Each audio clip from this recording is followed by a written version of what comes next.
Jemi kthyer në pjesën e dytë, kanë vazhduar diskutimet edhe jashtë ekranit, por doktor Ceko se ja ndërprem juve në pjesë.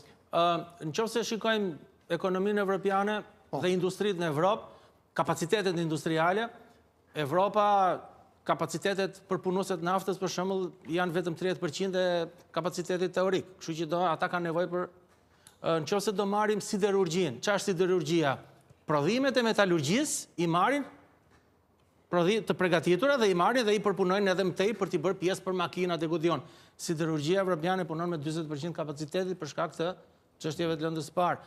Po ashtu, të paktën në 10 vite e fundit, ka zërat politikës evropiane që kemi bërë gabim me industrinë tekstile dhe me industrinë e prodhimit të këpucëve në Evropë.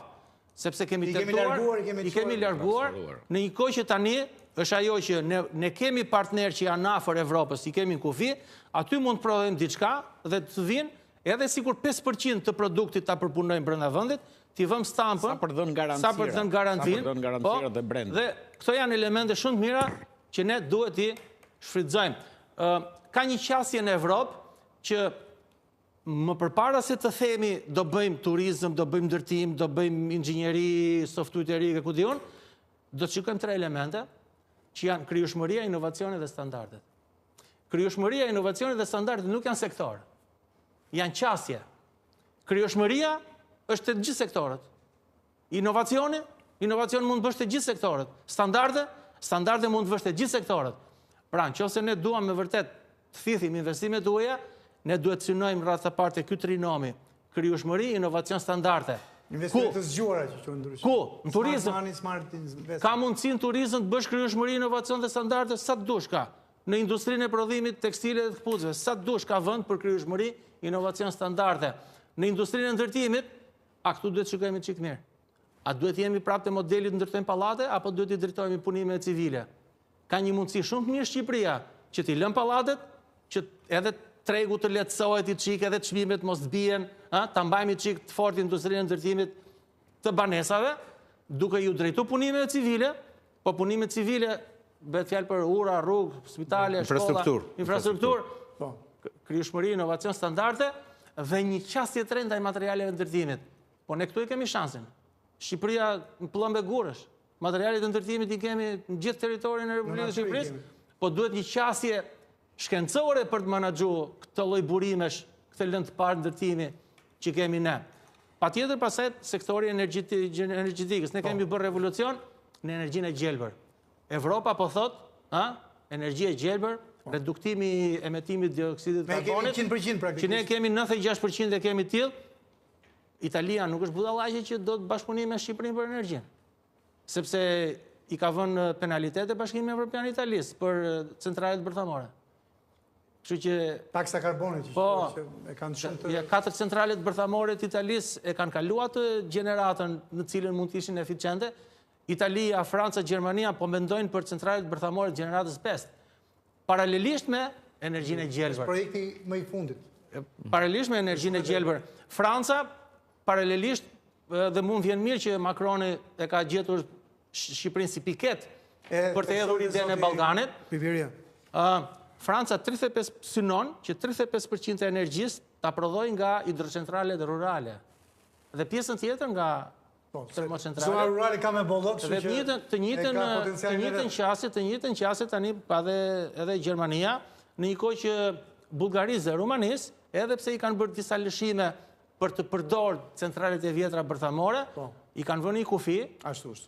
Dhe ka një projekt, ja kanë ulur shumë taksën e karbonit krahasim me mesatarin e BE-s. Ka një projekt për të krijuar disa qendra të energjisë bërthamore në Evropë dhe mund vjen mirë që nga studimet më të fundit që janë edhe çik kështu, jo zyrtare, energji bërthamore civile, zonat në të cilat ka temperatura të ulta përgjatë dimrit dhe në përgjithësi gjatë vitit, janë zona prioritare për këtë lloj energjie, ku edhe pjesa e Alpeve që ndahet Shqipëria me Malezi me Kosovën, është një piket për një lloj energjie të tillë.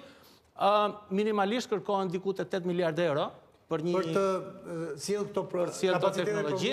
Unë mendoj që ne duhet ta shohim gjenerate 5 centrale bërthamore, duhet parë pa asnjë frikë, ashtu si kundër ne duhet hedhim sytë edhe nga çështjet e energjisë rinovueshme, ekonomisë qarkulluese dhe menaxhimit mbetjeve. Ka një mundësi shumë të mirë që ne të kemi në Shqipëri incinerator të gjeneratës 4. E theksoj këtë pjesën e incineratorëve sepse kemi kaq vjet që dëgjojmë. Po pse mos i riciklojmë o Enrico para se me incinerojmë? Absolut, jo, kur flas për incinerim, ato që nuk riciklohen, Po jo më burr, do shkojnë në incinerim. Kemi filluar me gris tek riciklimi, tek ripërdorimi. Është e vërtetë që ne 90% të mbetjeve kërkojnë shumë më tepër. Është e vërtetë që 90% të mbetjeve i kemi mbetje të riciklueshme.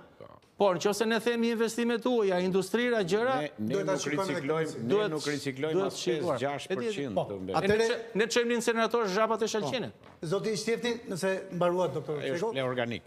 Zoti Shtjefni, regjia lutem grafikun 3, ju dëshironit edhe të komentonit. Neve në grafikun 3, si redaksi kemi përgatitur e curin e 4 viteve të fundit ndjes të investimet të huaja direkte. Kemi realisht një crescendo 33% rritje gati me 1/3 praktikisht në 2022, ndoshta 2021 dhe i vit shumë i brisht në kuptimin i veçantë, sepse ishte ende viti i pandemisë. Pastaj kemi patur një rritje me 8 deri në 6% që është viti 2024. Në gjykimin tuaj. Janë shifra që janë optimiste gjithsesi, por në krahasim tash me Serbinë jemi prapë mbrapa. Por gjithsesi, ne për të qenë konkret, çfarë po bëhet në Shqipëri, ose cili është kapitali real i huaj që po injektohet në ekonominë shqiptare, sepse ajo globale, me thënë drejtën, nuk është se më intereson shumë se çfarë bëjnë ata, ka shkojnë, ose nga investojnë tjetër. Projektet konkrete që ne kemi të huaja në Shqipëri është Durrës Marina, që me sa shihet ka filluar me një ritëm. Mund ta kalojmë, i lutem regjis, grafikun 5, investimet e huaja strategjike, turizëm dhe energji. Kjo, si që tha Ronaldo më përpara, Po, faleminderit, regjis. Me një shprehje të bukur është magnet, realisht, për investimet e tjera. Pra, nuk shërben vetëm thjesht që të përmisoj një zonë shumë të rëndësishme urbane edhe turistike të Durrësit, por bëhet si shembull për gjithë investitorët e tjerë të huaj, sepse janë shifra të mëdha që po investohen. Normalisht do bëhemi edhe xhelozë, po edhe ne e kishim bërë atë. Aty ishte, po se bëm dot.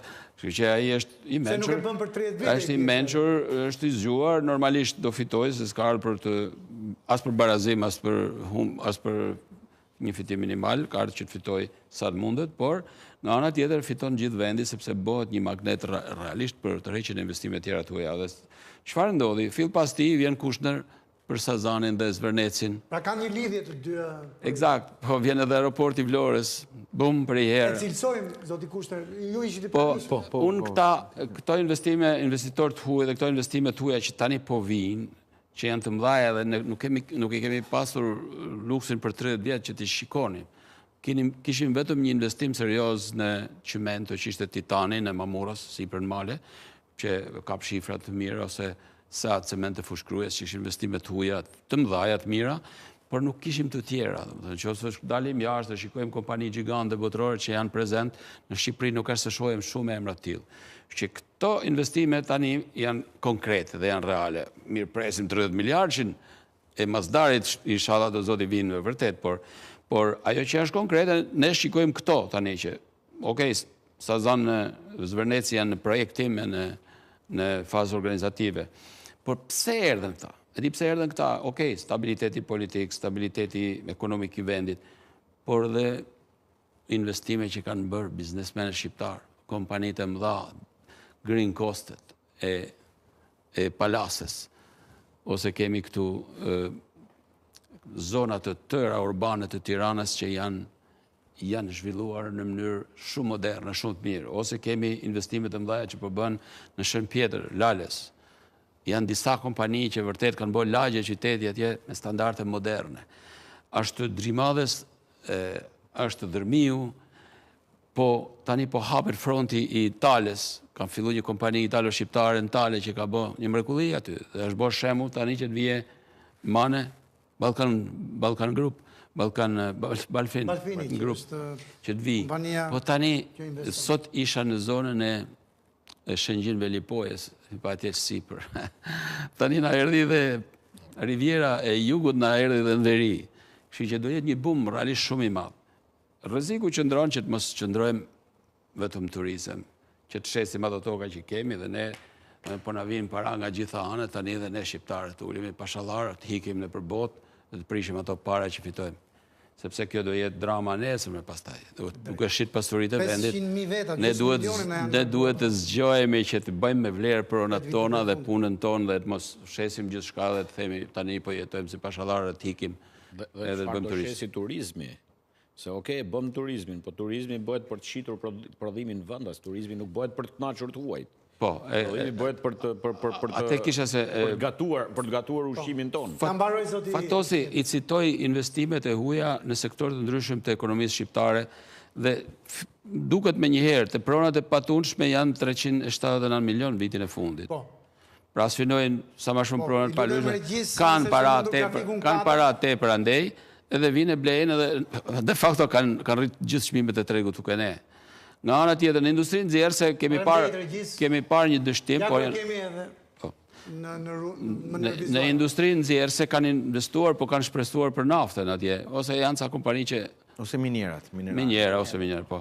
Kështu që i marrin direkt lëndë e para tona, dhe kjo është një dramë që ne, doja ta theksoja që ne kemi disa lëndë para që janë fluri të ne, kromi, nafta e bakri.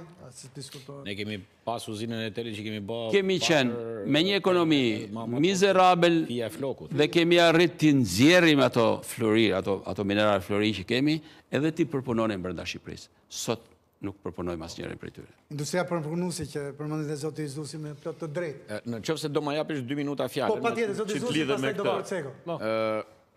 Dikur kam bërë një master në shkenca turistike dhe në një libër që moda për tem diplomet shkruaj, turizmi është si zjarri, i cili mund të të ndihmoj për të gatuar ushqimin, por edhe mund të djegi shtëpinë.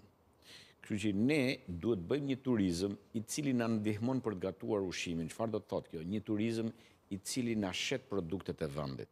Po qëse ne bëjmë një turizëm i cili vetëm kënaq turistin e huaj, dhe vetëm na prodhon kosto për rezidentin venda, sepse ne dim vende tashmë shumë të rëndësishme turistike, destinacione jashtëzakonisht turistike, të cilat kanë krijuar shumë pak kënaqësi tek rezidentët e tyre. Pra mund të jemi të lumtur ne si turistë atje, por rezidentët jetojnë nëpër kampera, sepse nuk kanë fuqi për të blerë shtëpi, nuk kanë fuqi për të blerë produktet etj. Atëherë ky lloj turizmi mund ta kthehet në problematik, sepse turizmi është një diell. Ushit toka, ushit atraksioni turistik, aq aty mbaroj. Dhe në qoftë se ne mendojmë turizmin që të sjellim filipinez edhe nepalez, ku diun se çfarë për të punuar ato muajt e verës, edhe domate nga Maqedonia, përsëri ky nuk është turizmi që duam ne, nuk është instrumenti që duam ne, sepse turizmin ne e shohim si një instrument për të na bërë jetën më të mirë. Prandaj duhet industrializimi që turizmi të shesi produktet e industrializuara të vendit, të shesi verën e vendit, të shesi birrën e vendit, të shesi mishin e vendit, të shesi gjithë produktet ushqimore të vendit, të shesi produktet e tjera. Çfarë bëri turizmi në Itali? Turizmi e bëri modën. Italia nuk ishte vend modet, e bëri turizmi. Nëpërmjet turizmit italianët e shpërndan modën. Por ndërtuan industrira miliardçe, triliardçe të modës, industrinë e tekstileve, industrinë e këpucëve, gjitha llojet e industrive që u shpërndan. Pra, e përdorën mençurisht turizmin. Edhe makarona nuk është italiane. Për të nxitur, po italianët mbahen për makarona. Pra, përmes turizmit ato krijuan një industri brillante ushqimore. Por jo thjesht një industri që prodhon ushqime, por mbi të gjitha dhe 2-3 herë më e fuqishme është industria mekanike, kimike, elektrike që qëndron mbas kësaj industrie. Sepse ato për të prodhuar prosciutën etj, kanë një mal me industri mekanike mbas tyre, kanë një mal me industri kimike mbas tyre, që e mbyllin qarkun. Pra, turizmi shërben për të shitur gjithë këto lloj produktesh. Pra shërben për qitur produktin vendas dhe është si një showroom. Dhe paraja e turistit në Itali ngelet vetëm në Itali. Sepse kur blen prosciutën, ai ka bler edhe makinerin, ka bler edhe ingredientët, ka bler edhe softwarein, i ka bler të gjitha gjërat. Dhe vlera shtuar ngelet e gjitha. Dhe vlera shtuar ngelet aty brenda vendit. Doktor Ceko? Po, shumë dakord me këtë pjesë. Ne duhet të shikojmë turizmin të lidhur me agrobiznesin dhe bujqësinë, si një trekëndësh që mund të jetë me të vërtet këto 3 ingranazhe. Po flisim me njeriun e Durrësit, përballë kemi një vendimarrës të 2014-s na ndihmoi vërtet me situata është shumë që ta zëm se unë dua të prodhoj biskota. Ku do ta marr atë makinerinë që prodhoj biskotat? Do më dhe që ka një industri që prodhok atë fabrikën me të cilin unë bëj biskotat.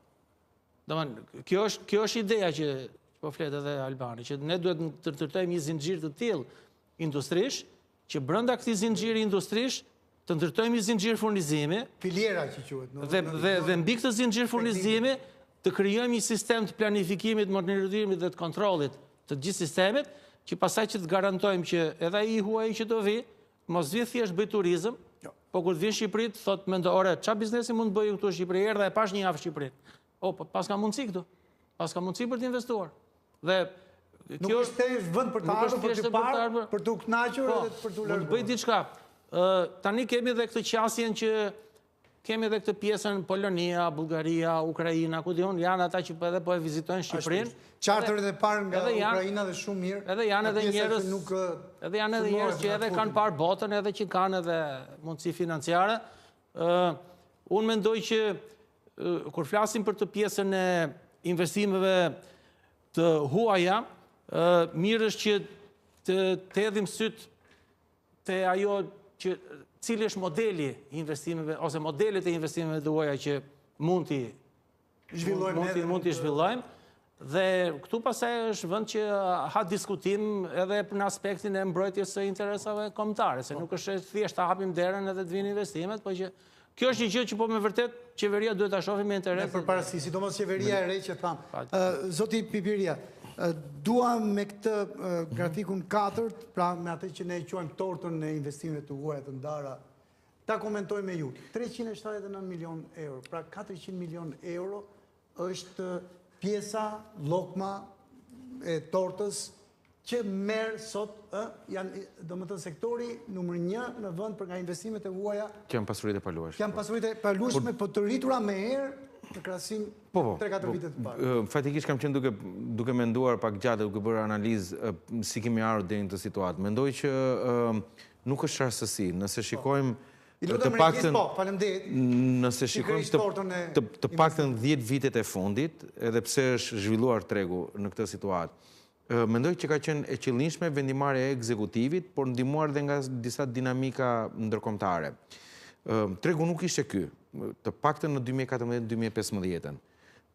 Pjesa e fillimit të shpërthimit të turizmit në Shqipëri, por edhe më pas edhe e ndërtimit dhe që fuqizonte pjesën e turizmit, ka ndodhur në 2015-2016.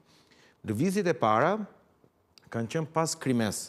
Pra në një moment që u okupua Krimea, invadimi nga Putini Krimes. Invadimi solli zhvendosin e parë të Ukrainë, Bielorus, Polak mendoj, që direkt u larguan nga ajo zonë dhe po shikonin për zona të tjera ekonomike, sa më afër mesdheu, pra në po themi brendësitë e Europës.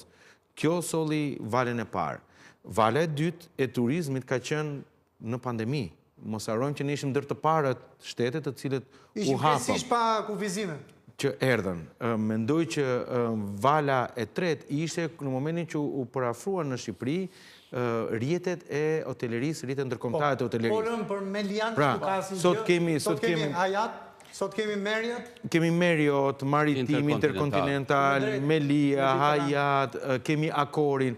Nëse shikojmë vetëm pak orë më përpara, po shikojmë problemi për shihemi duke bërë reklam kujt. Rrjetet të njohura kaq shumë në pra, po të shikojmë, janë 2 projekte të hedhura për konkurim dhe duhet të mbyllen diku javës tjetër, mendojmë 5 qershor. Konkurimi ndërkombëtar, konkursi ndërkombëtar për sa i përket rivitalizim të 2 zonave të rëndësishme pronë-shtetërore, Velipoja, vilat e Velipojës dhe vilat e Vlorës, rezidencë qeveritare.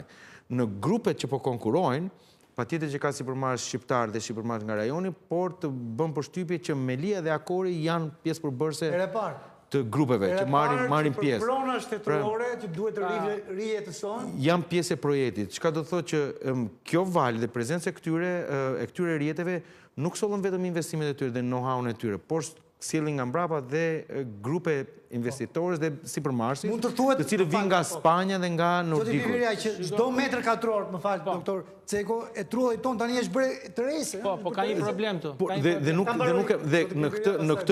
në këtë rrugtim nuk shikoj asgjë të keqe. Pra duhet të heqim kapelen turizmit se s'na ka ndihmuar. Dhe bashkë me turizmin, patjetër që duhet vlerësojmë reagimin e real estate-it dhe të ndërtimit. Për të akomoduar ta. Se kishte që turizmi mos ngelet vetë. Dakor, dhe këtu jam dakord. Tani, po të shikojmë filierën. dhe nuk ka farë, domethënë jam shumë dakord me këtë gjë që ky turizmi nuk duhet ngelet një gjë e izoluar që më pas të dështohet sepse në një moment duhet bëjmë një industri. Republika Dominikane, apo Santa Domingo. Jam shumë dakord, por duhet kuptojmë që dinamika. Unë kam studiuar me njerëz nga ai shtet atje, dhe ato nuk është se ishin shumë të kënaqur me turizmin.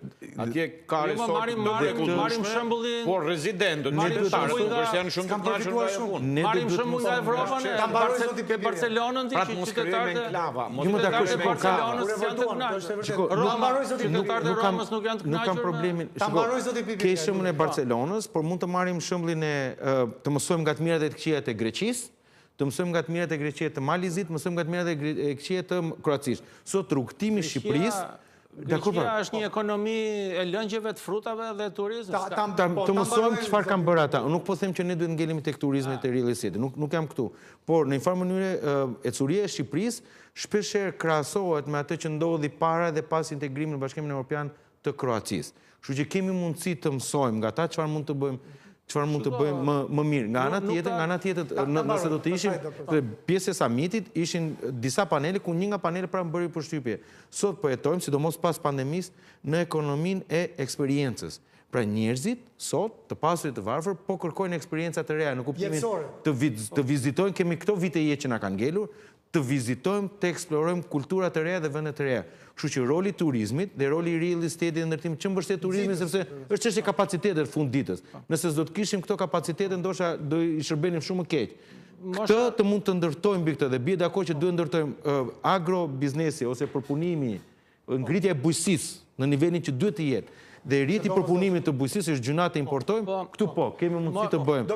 Bashkë me tekstile, bashkë me tjerë, kemi mundësi të bëjmë shumë më tepër. Është minuti i fundit. Mosha mesatarë e qytetarëve të Evropës perëndimore është shumë e lartë, dhe ata janë ata që kanë dalë pensione, kështu që normal, duan përvojë eksperjenca, të dalin bredhin. Po thonë dhe familjet e reja, në Shqipëri nuk vinë vetëm pleshtë, të themi të vërtetën, vinë edhe familjet e reja. Ata kanë parë për shpenzuar. Ku ndryshon Shqipëria nga Evropa, në lidhje me pronën? Në Evropë perëndimore, 10-15% e teritorit është pronë publike. 85% e teritorit është pronë private. Në Shqipëri, 50% e teritorit është pronë private, 50% është ende tokë publike. Tani, këtë tokën publike, që të shkrejmë të nivelli evropian, do e japim direkt huajve, apo këtë tokën publike të e japim shqiptarve, që pasaj shqiptarët të bëjmë bashkëpunimet huajt. Dhe po të shikosh në gjitha konkurset të korporatës shqiptare të investimeve, kanë qenë sipërmarrës shqiptar. Po një minutë. Që kanë konkuruar dhe kanë marrë projekte. Për qytetarët, se kanë fjalën për sipërmarrë. Ta mbarojmë po ata pjesë e realitetone, nuk është. Nëse ti në Thënjishin me 7500 njëshin edhe që gjithë atyre që banonin zorat rurali dhe tokë, po atyre që banonin qytet, tani është momenti që atyre që banojnë qytet në Thënjishin, që gjithë ti marrësh me gjende civile, edhe ti japësh tokën publike, ti janë dashur me. Po, doktor Ceko, ta mbarojmë këtu është një gjë që nuk bëhet. Kjo është zgjedhja sepse nuk i ke trajtuar. Ta vazhdojmë në pjesën e tretë. Nuk i ke trajtuar qytetarët si ke trajtuar qytetarët në mënyrë drejtë. Do ta vazhdojmë këtë debat. Jepi mundësi financiare, aty qyteti jepi mundësi financiare që të investojë. Pjesën e tretë dhe të fundit po marrim pak mesazhet publicitare. Unë do toka. Jepi mundësi financiare, bëj politikë fiskale që ngelen lek në xhep edhe të mund të investojnë. Po mbarojmë këtu sepse duhet realisht që të rifillojmë pas pak minutash pushim.